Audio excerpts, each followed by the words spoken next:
Now to this Democratic spending dispute that we've seen. There have been progressives in the party that have really started to take aim at Senator Joe Manchin. He had urged colleagues to hit the pause button, as he put it, on President Biden's $3.5 trillion spending plan. Hit the pause button. Let's sit back. Let's see what happens. We've got so much on our plate. We really have an awful lot. I think that would be the prudent, wise thing to do. Manchin following up those comments with the Wall Street Journal op-ed. He was slammed by the likes of Alexandria Ocasio-Cortez after that. And here with us now is the Republican Congresswoman Nicole Malliotakis from the state of New York. So you watch this Congresswoman looking in from the outside and you're thinking, what? Well, I'm here in New York City with Alexandria Ocasio-Cortez, and what I find outrageous is that socialists like Alexandria Ocasio-Cortez are using a tragedy that happened in New York, where even people died, to push a socialist spending spree. $3.5 trillion of so-called human infrastructure. And what I can tell you is that human infrastructure is not going to do a damn thing to help my constituents who have seen flooding in their basements, streets flooded. What we need is true real infrastructure, and unfortunately Nancy Pelosi has even hijacked that bill and have prevented us from having a debate and a vote on it. Instead, she brought us to Washington to jam down that $3.5 trillion socialist squad package, and I think that's frustrating to a lot of people. But in addition to that, what's extraordinarily frustrating to me in general and to the taxpayers that I represent is that they pay money to the government for a reason, okay? They expect certain things in exchange: public safety, quality education, transportation, and yes, infrastructure. What has the city under Mayor de Blasio or the state under Governor Cuomo been doing for the last decade with the money that we pay to the city of New York and the state of New York, which, by the way, is more money than taxpayers as per population than any other city or state in the nation? And they should have been upgrading this infrastructure so we wouldn't be experiencing what we're experiencing this week. To your point about the flooding and the comments, let me put that AOC tweet on the screen so people know what you're referring to. What she said is, she's talking about Manchin. She said he has these weekly huddles with Exxon as one of the senators who gives lobbyists their pen to write so-called bipartisan fossil fuel bills. And then she says, it's killing people, our people, at least 12 last night. I suppose that was at the time that she wrote this tweet saying she's sick of this bipartisan corruption masquerades as clear-eyed moderation. While we're at it, Rashida Tlaib, another congresswoman, with another tweet. Let me read this as well.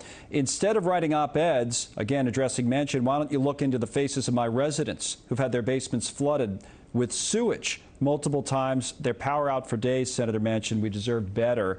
So Congresswoman Malliotakis, that's what you're talking about in terms of referring to what we've seen, these weather events the last couple of days in this spending, and bringing it together somehow in this spending dispute. Well, I mean, look, there's no doubt that we as a society just need to be more environmentally friendly. But certainly what they're pushing is a separate package that bases most of the spending on so-called human infrastructure as opposed to true infrastructure needs, like sewer and water infrastructure, like roads, bridges, and highways, like the subway system, by the way, here in New York City, which was gushing with water. These are the things that need to be modernized to be kept up with population growth. And Nancy Pelosi has hijacked the actual infrastructure bill that could potentially make that happen. So I think there's two issues here. There's a national issue of them playing politics with the true meaning of infrastructure, and the other issue is the way that our mayor and our governor have been handling things over the years, where they haven't used money wisely, putting it towards the things they needed to be put toward to improve quality of life here. So they're in a tough spot now politically because, you know, to your point, they have these back and forth on these two bills, and whether it's Nancy Pelosi or I saw even Senator Bernie Sanders tweeting something to this effect earlier, they're basically saying, listen, you don't get this $3.5 trillion bill through, and without the likes of Manchin, they probably won't. I mean, they need the moderates, they need the Senator Siddemans of the world, Senator Manchins of the world. They want to pass it. They say if you don't get that, they're not going to do the infrastructure, the quote-unquote real infrastructure bill. So that goes back to your earlier point. You might get nothing out of this. How do you think it all ends up? Well, I think it's incredibly sad that they would hijack an actual infrastructure bill that has bipartisan support. At minimum, bring it for a debate, let it be argued on its own merits and voted on its own merits.